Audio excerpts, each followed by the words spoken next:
Marlene, sou membro da Primeira Igreja Batista em Taboão da Serra, nossa PIB Taboão, e nesta manhã nós nos encontramos para aprender um pouco mais da Palavra de Deus através da nossa EBD, nossa Escola Bíblica Dominical. Nós estamos estudando a revista Ide Pregai, da editora cristã evangélica, e a nossa lição hoje é a lição de número 11, cujo título é Grupos Pequenos e Evangelização. Vamos orar? Senhor Deus, nós te agradecemos pela oportunidade que o Senhor nos dá de acordar nesta manhã. Obrigado pela oportunidade também de aprender mais da tua palavra. Nos ajuda, nos capacite, nos orienta e abençoe cada família, Senhor, da nossa igreja, cada família do nosso bairro, cada pessoa, Senhor, que estará tendo acesso a essa aula, aqueles que ainda não te conhecem, Senhor, que o teu Santo Espírito, Senhor, fale aos corações. Nós te agradecemos pelo teu cuidado, te pedimos a tua misericórdia sobre esta aula, no nome de Jesus. Amém. Amém? Então, vamos começar com o que é pequenos grupos, né? E o que é pequenos grupos com evangelização. Então, no decorrer, nós vamos entendendo. Pequenos grupos, quando a gente fala em termos de igreja, a igreja, com pequenos grupos, geralmente dividido pelo bairro, que pega-se um bairro, né? Na nossa igreja assim, trabalha-se, por exemplo, desse modo, as pessoas daquele bairro se encontram, né? O outro bairro, as pessoas membros daquela igreja, membros da igreja que moram naquele bairro, nas suas proximidades, outra célula. O nome célula também pode ser usado o nome grupo de oração, reunião de oração nos lares, também pode ser usado outros nomes. Na nossa igreja o nome é célula de oração, né? Então, grupos pequenos, e nós vamos entender por que a importância desses grupos pequenos, né? O alvo da nossa lição, então, é entender por que a evangelização por meio de grupos pequenos é tão eficiente, perceber a importância dos relacionamentos para a conversão, integração e permanência do novo convertido na igreja e organizar o grupo pequeno a fim de prepará-lo para receber pessoas não crentes e integrá-los, né, na igreja de Cristo, né? Então, esse é o alvo da nossa lição de hoje. A nossa lição tem 4 tópicos, né? Nós vamos, então, muitos versículos bíblicos, né, maravilhosos, mas infelizmente não vamos poder ler todos, né? Mas na medida do possível estaremos lendo, sim, alguns. O nosso versículo-chave, né, da nossa lição está em Romanos 16:5, que diz assim: saudar igualmente a igreja que se reúne na casa deles, né? É só a parte A do versículo, do verso 5. Aqui é o apóstolo Paulo saudando a Priscila e Áquila, porque eles tinham os pequenos grupos na sua casa, e o apóstolo Paulo agradecendo a todo o trabalho deles e também a todas as pessoas, toda a igreja que se reunia na casa deste casal, né? Então aqui nós já temos o primeiro o primeiro verso, né, de como é importante, então, essas reuniões. A nossa revista traz também algo que eu queria destacar, que a casa foi um cenário muito usado por Jesus e seus discípulos e pelas igrejas do Novo Testamento para a evangelização. Muitas pessoas receberam Jesus e os discípulos em suas casas e muitas foram convertidas ao evangelho em casa. E um exemplo disso nós temos muito bonito, que é quando Jesus vai à casa de Zaqueu, né? E o que Jesus diz, está lá em Lucas 19:9, né? Vamos ler aqui Lucas 19:9.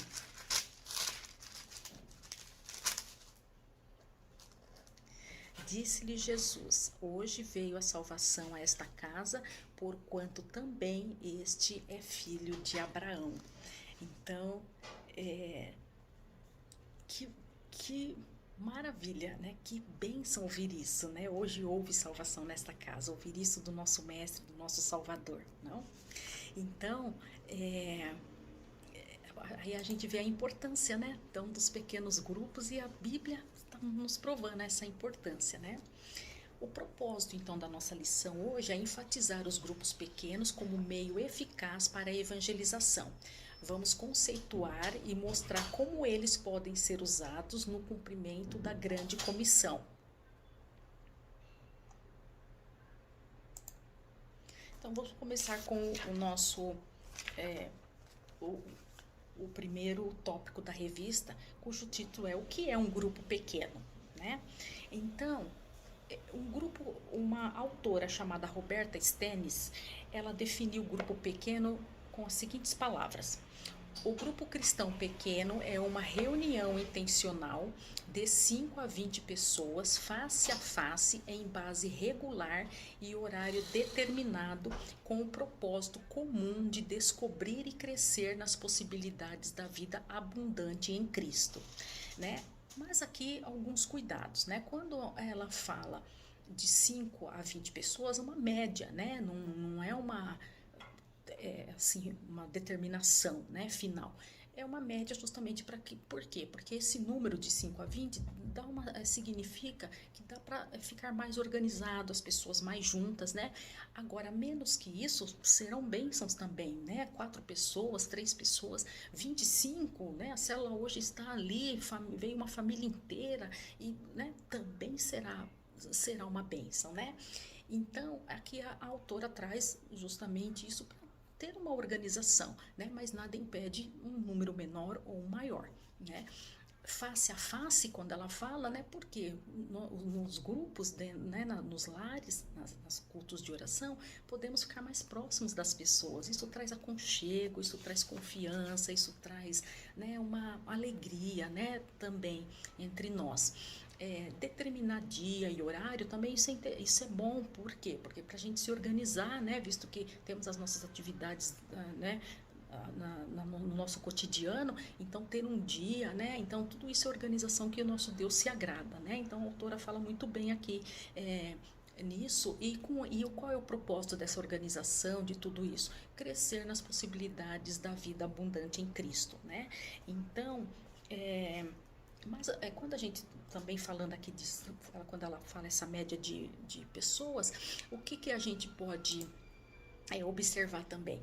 Que o nosso Deus, ele nos ensina a estar em comunhão com ele, como seja uma pessoa, né? O Senhor nos ensinou como é que nós podemos orar, estar no nosso momento a sós com Deus, né? O Senhor ensinou a fecharmos a porta, estarmos ali na comunhão com o Senhor. Aí nós já lemos que Jesus disse, quando o Senhor diz lá em Mateus 18, 20, o que o nosso Senhor diz, nosso Senhor Jesus? Pois onde se acham 2 ou 3 reunidos em meu nome, aí estou eu no meio deles, né? Então aqui, olha só, todas as pessoas têm oportunidades de estar em comunhão com Deus, de crescimento espiritual, então de acordo com a situação, né? Mas olha, a palavra de Deus é mesmo perfeita, né? Continuando aqui também, nós vamos estar vendo uma aplicação que nós precisamos ter atenção para que uma reunião de oração não se torne, como diz numa linguagem popular, um oba-oba, né? Um momento de bagunça, né? Nada agrada ao Senhor, né? Nesse sentido. O fato das pessoas estarem reunidas não significa que haja comunhão e crescimento. O que vai determinar se o processo é a motivação e a maneira como convivem durante esse encontro. Então, se temos motivação de orar, se temos motivação de ouvir o outro, de compartilhar, de estudar a palavra, de aprender mais da palavra de Deus, então esse convívio, esses detalhes, mas junto nesse encontro, isso vai determinar se o processo é de crescimento e comunhão, né? Então temos que estar atentos, nós, todos que fazemos parte de grupos de célula, sejamos liderados ou líderes, temos que estar atento a isso, né? O segundo tópico da revista traz o título como Base Bíblica para Grupos Pequenos. Então aqui é onde eu disse, né? Temos vários textos perfeitos, onde Jesus mostra o encontro dele na casa, ele com seus discípulos na casa das pessoas, né? Então aqui nós vamos ver Jesus na casa de Mateus, na casa de Simão o leproso, na casa de um fariseu, na casa de Marta e Maria, na casa de um líder fariseu, na casa de Zaqueu, nós já lemos o versículo agora há pouco, né? E numa casa em Emaús. Aqui são alguns exemplos do nosso Senhor nas casas, né? E Jesus se encontrava aqui, ele fazia refeições com as pessoas, mas abençoava aquela refeição e ele orava com as pessoas, ele pregava o evangelho, ele falava da salvação para as pessoas, né? Então, isso é o Senhor deixando esse exemplo para nós.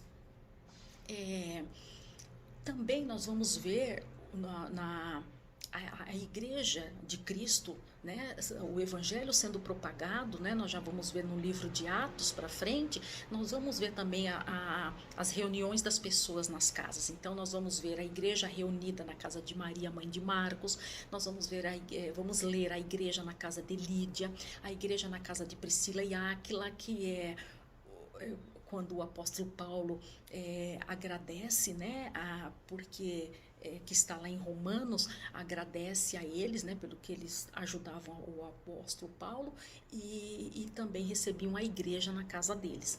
A igreja na casa de Ninfa, que está lá em Colossenses, e a igreja na casa de Filemon, né? Filemon tem um capítulo, e aqui então, quando Filemon 2 significa o verso 2, né? E nós vamos ler aqui, Filemon. O verso 2 diz: e a nossa irmã Áfia e a Arquipo, nosso companheiro de lutas, e a igreja que está em tua casa. Aqui o apóstolo Paulo, né, estava preso e ele enviou essa carta ao irmão Filemon e agradecendo aqui o trabalho que ele estava desempenhando, né, e reunindo as pessoas na sua casa também, né. Então, versículos também que mostram, né, a importância aqui das reuniões, quando o líder também não pode estar presente, né, que no caso o apóstolo Paulo não podia, mas não por isso não tinha os encontros, né, não tinha, a igreja não continuava a pregação do evangelho, continuava sim, né. Então, dentro dessa base bíblica ainda, nós vamos ver as decisões, né? Aliás, é o nosso próximo tópico aqui, as decisões importantes no funcionamento dos pequenos grupos, né? Ou as células, ou as reuniões de oração, como chamamos. Onde acontecerão as reuniões, né? Então é interessante a organização aqui, né? O Senhor se agrada também da organização e também para que as famílias consigam se cumprir e estar presentes, né? Então, decidir um dia da semana, decidir um horário, se vai ser semanalmente na casa de alguém, se mensalmente na mesma casa, né, mudando mensalmente. Temos que ter o cuidado que algum liderado, às vezes ele prefere que seja sempre na casa dele porque ele não pode se deslocar por inúmeros motivos. Então, temos que ter esse cuidado na hora de fazer essa organização dos pequenos grupos, né? Terá um tempo definido ou será contínuo, né? O grupo é para evangelização, então comunhão e crescimento em Cristo, então ele será contínuo. Então a célula não é hoje termina daqui a 20 dias, daqui a 2 meses, não, ela é contínua, é o que o Senhor espera, que nós tenhamos organização, que nós tenhamos, oremos e clamamos ao Senhor para que esse grupo siga de modo contínuo, né? Quem vai liderar os grupos, né? Então aqui o autor traz alguns tópicos para nós. O líder das células, dos grupos de oração, dos pequenos grupos, ele precisa ter compromisso com a igreja local, ele tem que estar na dependência do Senhor, Deus, tem que ter conhecimento bíblico, tem que ter um cuidado pastoral e tem que ter relacionamentos interpessoais sadios. O nosso pastor, né, sempre cuidadoso em estar fazendo reuniões com os líderes de célula, né, para observar esses itens, e também para né, para todo o planejamento, mas também para observar esses itens para que caibam, né, e que eles caibam, que esses itens estejam nos nossos líderes, né? Então, quando fala ali cuidado pastoral, o líder, ele precisa gostar de estar com as pessoas, precisa gostar de ouvir as pessoas, né? Ele dar atenção para as pessoas e não só falar, né? Mas um detalhe que nós não podemos esquecer é que o líder, ele é um ser humano, então ele pode falhar, ele pode esquecer, ele pode não dar atenção, porque faz parte de enquanto ser humanos podemos falhar. Então cabe a nós, liderados daquele grupo, estarmos orando pelo líder sempre, todos os dias, né? Assim como a gente ora pelo líder da igreja, assim, nós precisamos sempre estar em oração, para que nunca, para que o nosso líder de célula esteja sempre ali sendo sustentado, né? Então esse é o nosso item das decisões importantes para o funcionamento desse pequeno grupo. Nós já vimos então onde acontecerão as reuniões, dos tempos definidos, a liderança do grupo. O grupo atuará com uma supervisão, né? Sim, então o líder de célula, né? E um outro item que é um destaque não menos importante é se o grupo aceitará crianças ou não. Então, por quê? Né? Afinal de contas, é claro que a gente quer ter as crianças junto, mas nós temos que respeitar que as crianças, elas têm um organismo, elas têm coisas diferentes dos adultos, né? Então, por exemplo, o autor traz aqui que as crianças não têm o mesmo tempo de atenção dos adultos para um estudo bíblico. Então, como pode ser ajudado nesse ponto, né? Nós podemos ter um adulto que possa fazer uma mini célula, né, para as crianças, com uma atividade também de oração, mas ali pedindo para eles falarem algumas coisas entre eles, né, dependendo da quantidade de crianças, de forma que isso motive e deixe eles concentrados. Mas importante, sim, claro, as crianças participarem, né, que o sonho de todo pai crente, mãe crente, é que seus filhos cresçam e firmem-se no caminho do Senhor. E se desde pequeno eles acompanham os pais, acompanham a família no culto da célula, no culto na igreja, nas programações da igreja, né? Essas crianças vão tendo a base, sabendo quão importante é estar ali, né? E aprendendo também da palavra de Deus, né? Então, isso, de modo algum, as crianças são colocadas de lado, de modo algum, mas temos que ter o cuidado pelo fato delas terem esse diferencial que é normal, claro, né? Outro detalhe também, elas não têm maturidade para ficar ouvindo, né, desabafo de um adulto. Às vezes, naquele culto de oração, um adulto está com um problema e toda a equipe, todo o grupo ali se dispõe a ouvir aquela pessoa, a criança não consegue acompanhar. Então, temos que estar pensando nesse item também, né, da sabedoria ali para algum liderado, né, estar ali tomando a frente de estar ajudando aquelas crianças naquele momento, de modo que eles não percam o foco, que é o culto de oração, sim, né? Mas voltado ali para eles também. Um outro cuidado para as células, para os grupos de oração que são de segunda a quinta, tomar cuidados, porque muitas crianças estudam, elas têm que acordar muito cedo para estudar, ou porque a mãe vai trabalhar e vai sair de casa para deixar na casa de alguém. Então, mesmo nesses momentos que nós estamos muitos ficando em casa, as crianças sem aula, mas precisam acordar, tem aula online, tem aula, né, de alguma maneira, então eles também têm o horário de dormir, então nós temos que tomar cuidado também com o horário do término da nossa célula, tá certo? Então isso também é algo muito importante.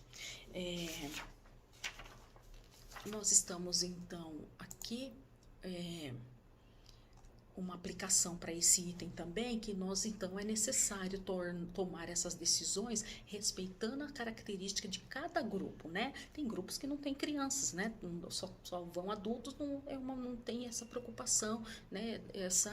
Mas por outro lado tem grupo que só tem idosos, e os idosos muitas vezes não podem sair de casa, então tem esse outro item para cuidar e dar atenção, muita atenção para os nossos idosos, de forma a eles se sentirem parte, né, também da célula e ajudando conforme for a preferência deles, de acordo com as necessidades também deles, né?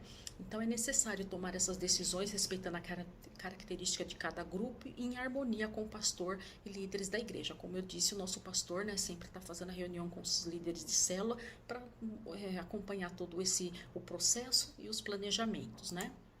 E o último item da nossa revista é por que a evangelização nos lares é tão eficiente, né? Então aqui temos um resumo, tá?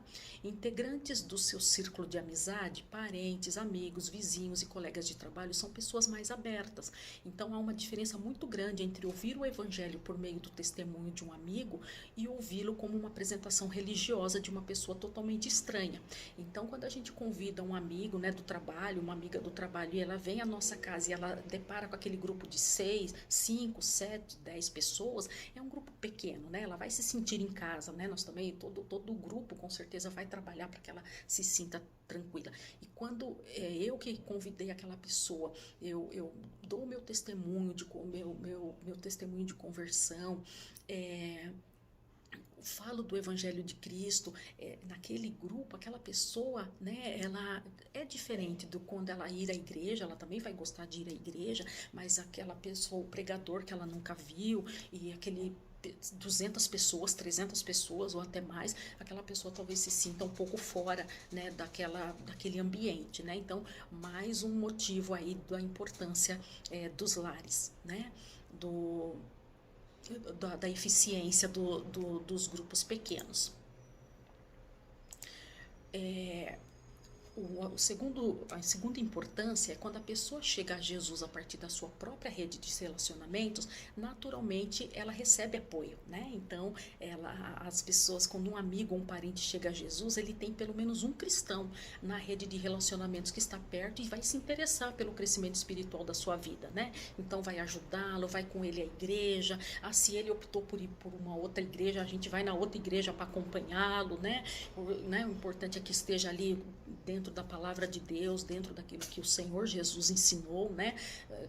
Aí temos que tomar os cuidados também, né? Mas Deus nos dá sabedoria. Mas de qualquer modo, essa pessoa, ele se sente, ele se sente ali abraçado, né? Então, a importância também da evangelização nos lares, isso. Nossa igreja tem o grupo de NEBs, né, que é também o estudo da palavra nos lares, né, quando as pessoas elas não querem ir à igreja grande, né, no salão, no templo, mas elas aceitam estudar a palavra de Deus na casa delas. Então ela aceita ali 2, 3 pessoas da igreja indo ali na casa delas, então isso também é muito importante, né. E o terceiro ponto importante é: os relacionamentos conduzem a uma integração bem-sucedida do novo convertido na igreja. É natural que novos convertidos se associem a igrejas às quais também pertencem os seus amigos e parentes. Por meio dessa ponte fica mais fácil a conexão deles com outros membros da igreja, né? Então, esses pequenos grupos nós vamos conseguindo colocar aquelas pessoas nos grandes grupos, né? E ao mesmo tempo sustentando os nossos grupos com oração, com aqueles momentos mais próximos, né, uns dos outros ali. E o quarto item, não menos importante, é que os relacionamentos, aqui tem a palavra oikos, que está na nossa revista, é uma palavra grega, que pode entendermos como casa, reunião familiar, etc., mas relacionado a esse encontro de famílias, pessoas em uma casa, tá?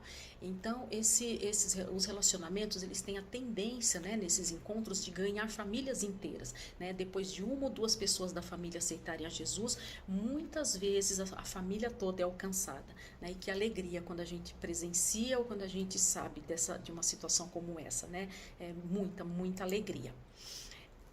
O último item, né, importantíssimo também, é evangelizar parentes, amigos e colegas de trabalho proporciona a oportunidade singular de adaptar a apresentação do evangelho às reais necessidades da pessoa que se quer alcançar.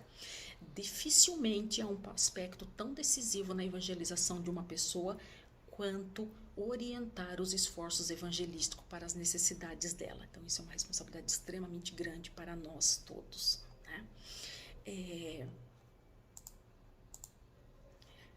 A aplicação que também temos, né, estamos caminhando para o final, é uma frase para nós pensarmos. E uma aplicação também. A aplicação é: as pessoas procuram a igreja, a paz com Deus e o relacionamento com outros. Você concorda com essa afirmação? Você acha que as pessoas estão procurando na igreja paz, com Deus e relacionamento com as pessoas?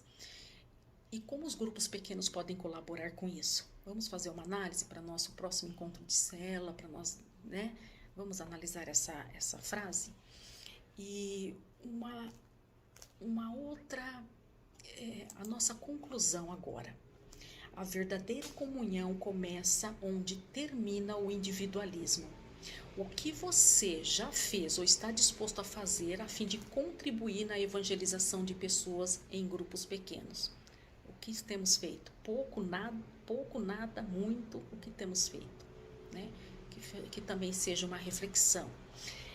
E o autor também deixa uma outra conclusão. Se você fizer pelos próximos 10 anos o mesmo que você tem feito nos últimos 10 anos, que diferença isso fará em sua cidade e sua nação? Essa frase é do autor do livro Casas que Transformam o Mundo, da editora Esperança, cujo sobrenome é Simpson. Então ele pergunta, né, se eu fizer hoje, daqui e no futuro, o mesmo que eu já fiz no passado, como vai impactar a minha cidade, a minha família, a minha nação? Né? Então, nessa conclusão, ficaram aqui 2 aplicações para nós refletirmos, colocarmos em prática, visto que a nossa igreja é uma bênção, ela tem a célula, ela tem os grupos de oração, então que essas aplicações nós possamos também discutir no sentido de melhorarmos nos nossos grupos pequenos para alcançar grandes pessoas para a eternidade. Que Deus nos abençoe. Um abraço, fiquem com Deus.